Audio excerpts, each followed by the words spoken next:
गुरवे नमः। धर्मानुरागी श्रोता बंधु, आप सब लोगों का इस कार्यक्रम में हार्दिक स्वागत अभिनंदन है। आइए कुछ ज्ञान की चर्चा करें। उससे पहले गुरुवंदना करते हैं।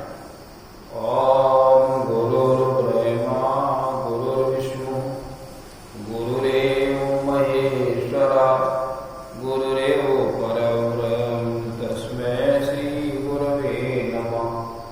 अखंडमंडलाकारं व्याप्तं येन चराचरं तत्पदं दर्शितं येन तस्मै श्री गुरवे नमः। मातृवत् लालयित्री पितृवत् मार्गदर्शिका नमो अस्तु गुरुशतायै श्रद्धा प्रज्ञायुता च। ओम श्री गुरवे नमः। भगवान श्री कृष्ण जी का ध्यान करें। ओम वसुदेव सुतं देवं कंसचाणूरमर्दनं देवकी परमानंदं कृष्णं वंदे जगद्गुरुम्। ओम श्री कृष्णाय नमः। सद्बुद्धि के लिए इस गायत्री छंद से हम परमपिता परमात्मा से प्रार्थना करें कि हमारी बुद्धि को सन्मार्ग में प्रेरित करें। ओम भूर्भुवः स्वः तत्सवितुर्वरेण्यं भर्गो देवस्य धीमहि धियो यो नः प्रचोदयात्। त्रिवेदमाता गायत्री की महामृत्युंजय मंत्र से हम त्र्यंबकम जी से प्रार्थना करें कि हम सभी लोग स्वस्थ रहें। ओम त्र्यंबकं यजामहे सुगंधिं पुष्टिवर्धनम् उर्वारुकमिव बन्धनान् मृत्योर्मुक्षीयमामृतात्। बोलिए त्र्यंबकं भगवान की जय। श्रोता बंधुओं, हमने आपको बताया था पिछले सत्संग में कि भगवान राम मंत्रणा के अनुसार विभीषण जी से मंत्रणा की कि समुद्र के पार कैसे जाए। तो विभीषण ने बताया कि यद्यपि आप एक ही बाण से समुद्र को सोख सकते हैं, लेकिन फिर भी उससे विनय की जाए कि हमें रास्ता दे या कोई पार उतरने का तरीका होता है। लक्ष्मण को ये मत पसंद नहीं आया। ये तो काम कायरों का है। कादर मन कोहे का धारा दैव दैव आलसी पुकारा। दैव की इच्छा होगी तो ये कार्य हो जाएगा।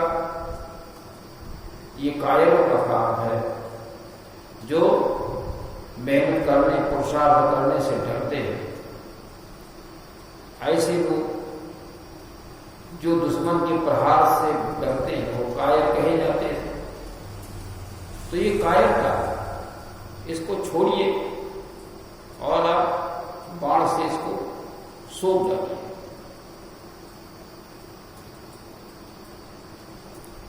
ये करते करते 3 दिन बीत गए। तो फिर राम ने लक्ष्मण से कहा कि लक्ष्मण बाण सरासनयानु ओ सो वारिध विशिख दृशानु। मैं अपनी बाण से इसको सोख डालूंगा।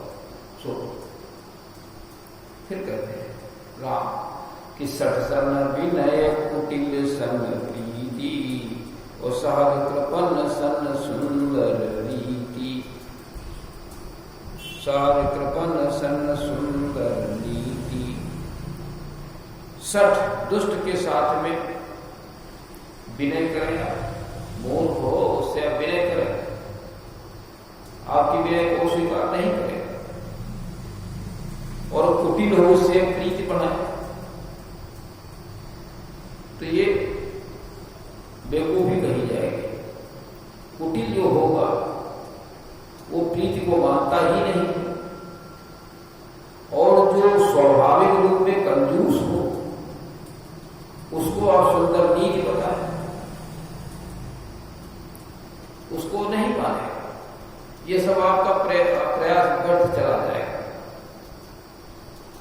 कृपण को जो स्वाभाविक रूप में कंजूस हो उसको नीति बताएं, आप श्रेष्ठता के मार्ग पर चलने के बाद उससे कहें, और कहें कि दान आप दीजिए उससे कल्याण होगा, वो आपकी इस दान की नीति को नहीं मानेगा।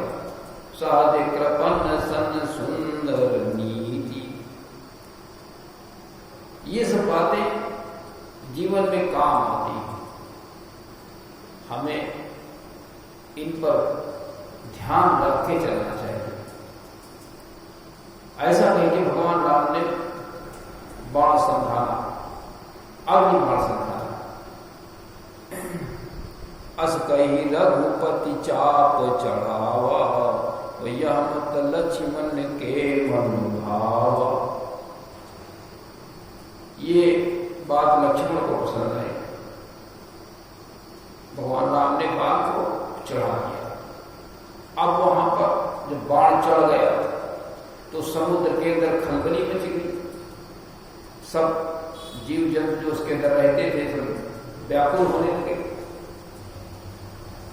समुद्र ने देखा कि ये तो बड़ी विषम परिस्थिति है, तो वो फिर एक सोने के थाल में मणियां भर करके और भगवान राम के सामने विप्र रूप में आया। अब विप्र रूप में क्यों आया? क्योंकि विप्र का रूप भगवान से भी श्रेष्ठ होता है। विप्र परमात्मा के बाद विप्र होता है, और विप्र के बाद तब भगवान का नंबर आता है। विप्र भगवान से महान होता है। तो जब विप्र आ जाता है तो फिर ईश्वर भी उसके सामने नतमस्तक हो जाता है। इसीलिए जहां देखा जाए वहां विप्र का रूप बनाते हैं। विप्र का मतलब ब्राह्मण नहीं, जन्म से। विप्र का अर्थ है जिसके अंदर 9 गुण हो और जो धर्म की स्थापना में दिन रात लगा रहता हो, ऐसा स्वरूप। वेद ज्ञान की रक्षा करता हो, वेद को जन जन तक पहुंचाता हो, धर्म की रक्षा करता हो, धर्म को आगे बढ़ाता हो, इस प्रकार का जो व्यक्ति होता है वो विप्र कहा जाता है। इसीलिए जहां देखो वहां विप्र के रूप में हनुमान जी 3 बार विप्र के रूप में गए। आज यहां समुद्र भी विप्र के रूप में आ गया। कनक धारी कनक थार भरी मणिगणना, वो विप्र रूप तजी आयो माना, विप्र रूप आयो तजी माना।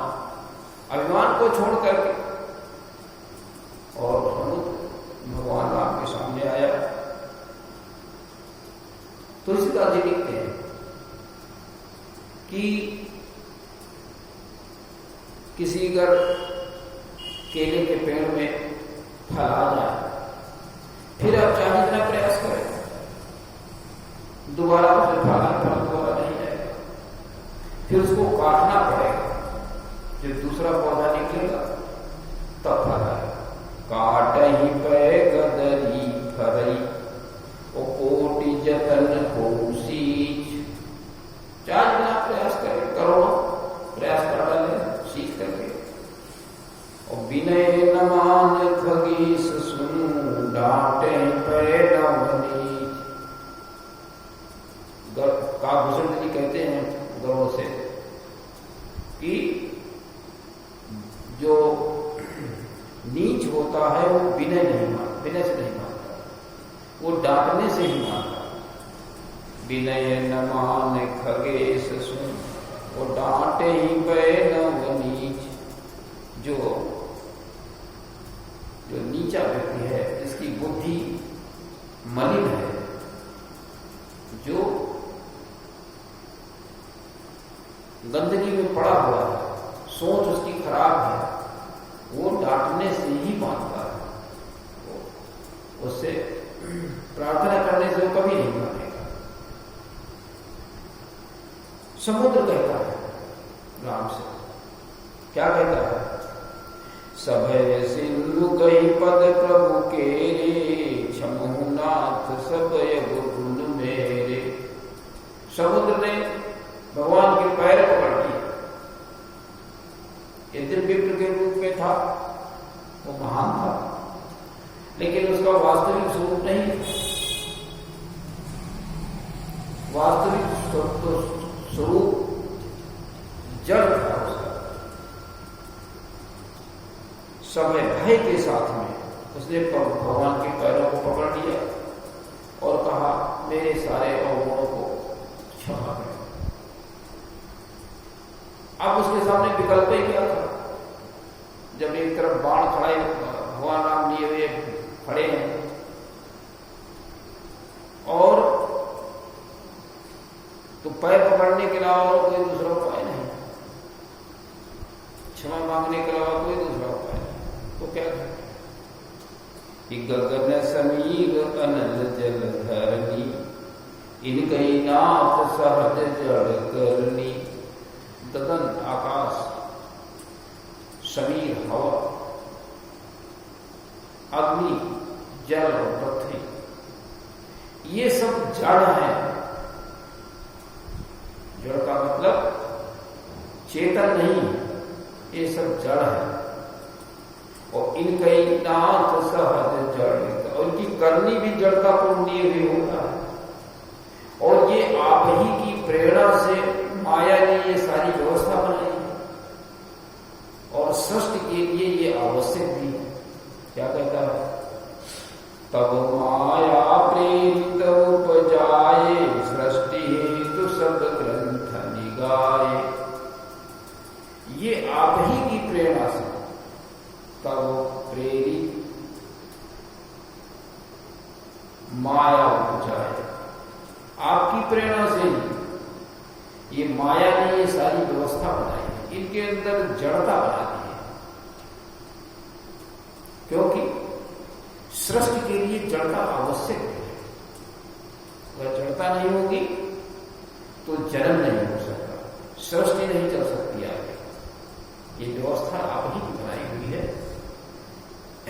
प्रभु भल कीनी मोहि सिख दीनी, मर जाता पुण्य तुम्हारी कीनी। अच्छा हुआ आपने हमें शिक्षा दे दी। अब यहां शिक्षा क्या मिली? शिक्षा क्या मिली उसको? शिक्षा ये मिली कि विनय की गई तो वो तब तक वो समझता रहा ये बहुत कमजोर है पड़े रहने को, और जब शक्ति का प्रदर्शन किया तब समस्या दिखने लगी। लेकिन ये सब जो कुछ किया धरा है, ये सब आप ही की प्रेरणा से, आप ही ने ये सब बनाया है। सबका स्वभाव, उसी स्वभाव के अनुसार सभी लोग अपना अपना कार्य करते हैं। तो फिर कहता है वो ढोल गवार शूद्र पस नारी, सकल ताड़ना के अधिकारी। वो कहता है कि जैसे ढोल को अगर आप उससे अच्छी आवाज लेना चाहते हैं तो उसको हर तरफ से उसके ऊपर निगाह रखनी पड़ती है। उसकी डोरी पूरी तरह से है या नहीं है, डोरी कमजोर तो नहीं है, छल्ले सब में पड़े हैं कि नहीं पड़े हैं। अगर उसमें तनाव दिया जाए तो वो सह आदि आदि उसकी जो रखरखाव है, ये सब यही ताड़ना है। अच्छी अगर उससे आवाज लेनी है तो इन बिंदुओं पर ध्यान रखना पड़ेगा। गंवार और शूद्र ऐसे व्यक्ति होते हैं समाज के जो बुद्धि से मोटे होते हैं, अच्छा मस्तिष्क नहीं होता, ज्ञानवान नहीं होते, लेकिन गुणवान बनाना है, गुणवत्ता लानी है, नहीं तो सारी सृष्टि की व्यवस्था ही फेल हो जाएगी। तो इसके लिए उनको ताड़ना पड़ता है, उनको ताड़ना पड़ता है। क्या ताड़ना? ताड़ना यह है कि बुराइयों के नजदीक न जाने पाए, नशीले पदार्थों का न प्रयोग करने पाए, और धार्मिक कार्यों में अवश्य थोड़ी देर के लिए ही सही उनको सबको ज्ञान दिया जाए। लेकिन कभी कभी परिस्थिति ये बनती है कि वो उसके नजदीक आना नहीं चाहते, तो उसके लिए डांट डपट करके भी उनको इस कार्य में लाना जाए, जिससे लाया जाए कि उनके अंदर गुणवत्ता बढ़े। जैसे आज के परिवेश में आप देखिए, लोग घरों में पड़े रहते हैं, सत्संग में नहीं जाते हैं, वेदाध्ययन में नहीं जाते हैं, लेकिन अगर भी दबाव बनाया जाए तो उनको जाना है, नहीं तो तुम्हारे ऊपर समस्या आने वाली है, तुम्हें मार पड़ने वाली है, डांट पड़ने वाली है, तो फिर हर आदमी चला जाएगा। या लालच कुछ मिल जाए कि वहां जाओगे तो तुम्हें ये लाभ मिलेगा, तो भी चला जाओ। इसीलिए गंवार और शूद्र वर्ण के जो लोग हैं उनको हमें श्रेष्ठ बनाना है। कैसे? संध्योपासन करा करके, सत्संग करा करके, यज्ञ करा करके, दान करा करके उनको हमें श्रेष्ठ बनाना है। इसके लिए उनको ताड़ने की आवश्यकता है, पशु को ताड़ने की आवश्यकता है। गाय भैंस मारने पीटने से मर जाएंगे, दूध नहीं देंगे। इसलिए वो कैसे उपयोगी हमारे लिए बने, तो उसको ताड़ना पड़ता है। पानी धूप में तो नहीं बंधा है जानवर, उसको पानी कब चाहिए, चारा कब चाहिए, चारा अच्छा है कि नहीं है। अगर मान लिया वो मारता है तो फिर डंडे के भी साथ लेना पड़ता है। वह तो जाता है तो डंडा ले करके जाता है कि कहीं हमको ही ना मारने लगे, मार बैठे पटक दे। तो ये सब चीजें ताड़ने के अंदर आती हैं। इसी प्रकार स्त्रियों को भी ताड़ने की आवश्यकता होती है। श्रेष्ठ संतान उनसे लेना है।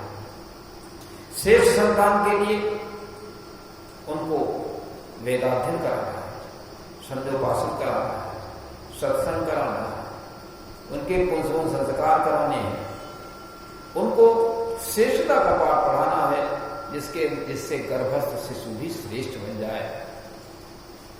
एक इसके अलावा कोई उपाय नहीं। बहुत से हमारी अवतारी चेतनाओं ने भी इसके लिए तप किया।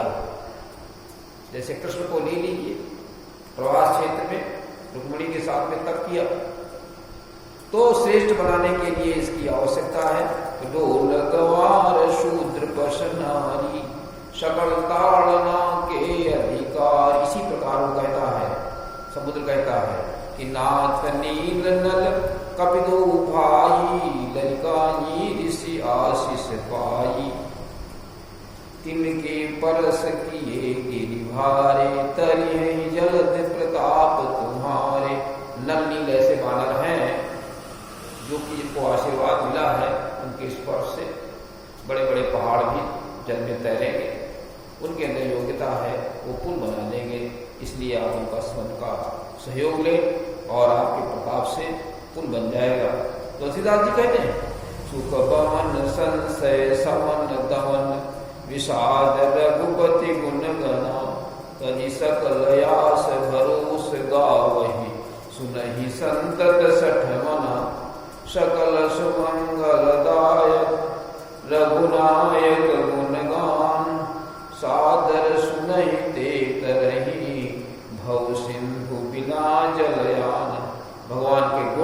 ही सुख का भवन है। भगवान के गुणों को जीवन में उतारें, उनको गुनगुनाएं, तो हमें सारे सुख प्राप्त हो जाएंगे और सारे समन दूर हो जाएंगे, विषाद दूर हो जाएगा। भगवान राम के गुण ही मंगल करने वाले हैं, इसलिए भगवान के गुणों को सुने, गुनगुनाएं और जीवन में उतारें। इसी से कल्याण होने वाला है। इसी के साथ मैं आज के कार्यक्रम का समापन करता हूं।